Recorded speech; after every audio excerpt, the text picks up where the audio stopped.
Estamos de volta com a opinião do turista, com um pouquinho mais de África do Sul para você.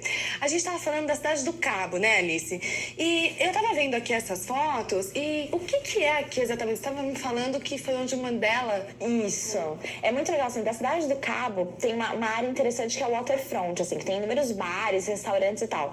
E dessa área sai uma embarcação para uma ilha que havia uma prisão onde o Mandela ficou durante vários anos e tal. Depois que ele veio a ser o grande ícone do apartheid e tal. Mas antes disso ele ficou preso durante vários anos nessa prisão. Então dá pra pegar um barco do waterfront. Mas é muito legal. Você tem a oportunidade de poder ver onde que o Mandela ficou preso. Eles conservaram a prisão, assim, pra mostrar mesmo o sofrimento que ele passou e tal. E depois o ícone político que ele virou, né? Você sabe quanto tempo dá até essa ilha de barco? É rápido, assim, uns 20, 25 minutos. E tô vendo que aqui...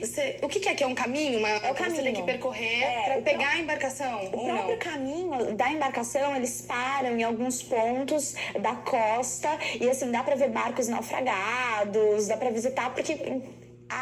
é um país, assim, cercado de belezas naturais, assim, não importa onde você vá, até a caminho de uma prisão, você encontra praias lindíssimas, assim, é super interessante. Inclusive, falando de barcos naufragados, você pode fazer mergulho?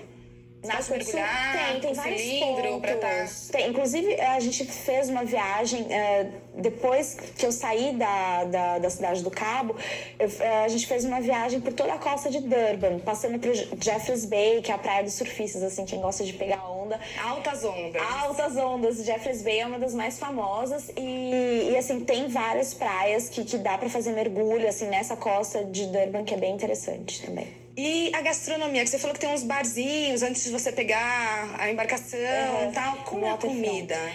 Olha, comida, bebida, assim, o que é de lá típico, assim? Como o Brasil lá tem inúmeras influências regionais e tem pratos, assim, super diferentes, né? Na parte onde eu fiquei, que tinha essa influência muçulmana, eles comiam muito curry, samosas, que são aqueles pastéisinhos muçulmanos, muita tâmara, fruta seca e tal. As comidas tidas como típicas, assim, se você vai num restaurante africano com as músicas dos tambores, aquela caracterização toda, você pode experimentar carne de crocodilo. Olha que diferente! Essas carnes de caça um pouco mais exóticas, assim, que eles têm. Mas não é o que o africano come no dia a dia. São tem muito a ver também com a nossa cultura, que é mais ligada à parte de norte, nordeste, inclusive Bahia, né? Eu acho que tem muito a ver com isso também. Que tem essa... E me conta uma coisa, aqui já não é Cidade do Cabo. Então, né? Saindo da Cidade do Cabo, eu fiquei lá estudando e tal, praticando meu inglês, fiquei conhecendo, aproveitando bastante a Cidade do Cabo, e depois eu passei por essa costa de Durban, que eu te falei, que tem essas praias, Jeffreys Bay, não sei o quê, e aí eu fui pra Joanesburgo. Em Joanesburgo, eu fiquei no albergue da juventude, que também é uma dica muito legal para as pessoas que querem ir. Não querem gastar muito. Não querem gastar muito. Pra quem viaja sozinho, então, é maravilhoso, porque no albergue você acaba encontrando pessoas de todas as partes do mundo, de todas as interessantes. São pessoas super abertas a contato e, enfim, foi até um pouco, assim, de responsabilidade, talvez, da minha parte, porque eles dão várias dicas, né? O que você deve fazer ou não e tal. Então, quando eu cheguei em Joanesburgo, eles me falaram, não vá ao centro de Joanesburgo, é uma cidade perigosa e tal. Só que eu acho que o centro é algo de uma cidade, assim, você ir para uma cidade e não conhecer o centro dela é um pouco estranho, na minha cabeça não... Aquela história, né, de viajar para comer hambúrguer no McDonald's ou tomar Coca-Cola, não precisa sair de casa. Não precisa sair, né, então... Aí, você, como curiosa, quis conhecer. O centro de Joanesburgo é, assim, só tem negros mesmo e é um pouco... as pessoas, os turistas ou as pessoas que são um pouco diferentes, elas acabam sendo encaradas com um pouco de, assim, um olhar meio de lado, assim, a gente ficou um pouco ressabiado. Eu fui ainda com um amigo suíço, assim, todo loirinho, a gente ficou meio ressabiado. Mas eu gostei muito de ter ido, assim, porque dá pra perceber aquela diferença latente, assim. O apartheid acabou oficialmente e tal, só que quem for à África... Mas ainda existe uma separação. É uma separação, não é oficial, não é política, mas é uma separação que dá pra perceber. Também em Joanesburgo tem Soweto.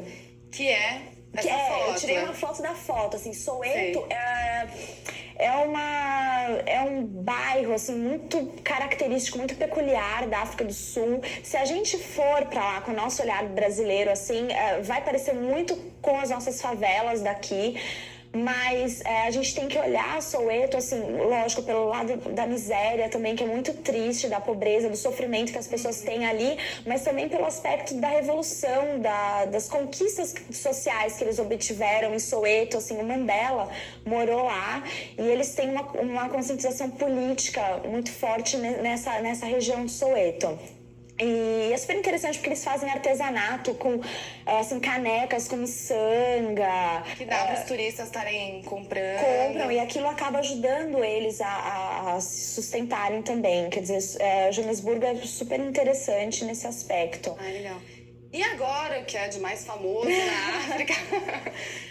Os safaris, né? Os famosos safaris. E eu acho que deve ser o máximo fazer um safari. Eu nunca fiz, morro de vontade. Tem que fazer um dia, é super diferente. Assim, de Joanesburgo, são uns 40 minutos mais ou menos pro Kruger Park, que é um dos parques mais famosos assim, da África do Sul para se fazer safari. Então, tem diversas maneiras de você ficar no Kruger. Eu acampei, então, lá, tal, com barraca e fazendo fogueirinha para comer à noite, dormindo com aquele rugido dos leões à noite, que é pavoroso, assim, eu morri de medo. A primeira vez que eu acampei, ainda, eu fui dormir, assim, fui fechar o zíper da barraca, o zíper quebrou. E eles falaram, não, tudo bem, né? Fica aí que você já tá trancada mesmo, o leão não vai invadir. Tá bom, eu fiquei trancada. Mas como começa ali o safari? Quem vai à África do Sul, como fazer um safari? Então, no meu caso, o pessoal do Albergue da Juventude preparou. Então, eles já têm as pessoas especializadas nessa área. Então, as pessoas vêm, buscam no albergue as pessoas que estão a fim de fazer. Trazem toda a infraestrutura, então fogareiro, barraca, enfim, tudo que você vai precisar para acampar. E no Kruger tem infraestrutura, com os carros especiais para safari. E dão esse suporte pro turista. Então eles agilizam tudo, eles organizam. Mesmo porque é super, assim, no aspecto de conservação ambiental, eles são bem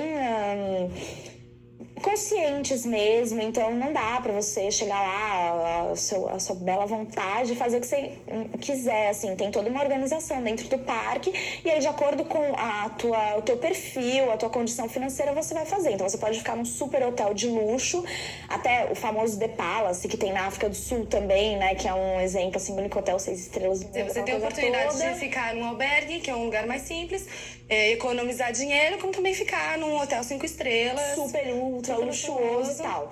Mas voltando pro Kruger Park, é a mesma coisa. Também tem acomodações mais sofisticadas e tal. E tipos de safari também, tipos de carro que você pode escolher. Então eu acampei e fiz esses safaris durante o dia. À noite também, porque tem, alguns animais são noturnos, né? O leão e outros mais, assim, a gente só pode observar à noite. Então a gente saía pra ver, eles organizam tudo. Alice, obrigada pela sua entrevista. E se vocês quiserem curtir um pouquinho de África do Sul, seja para surfar ou então para curtir os animais, de leão até pinguins, tá aí uma boa dica para você. Bom, a Opinião do Turista vai acabando por aqui e a gente se vê no próximo programa. Não perca! Yeah.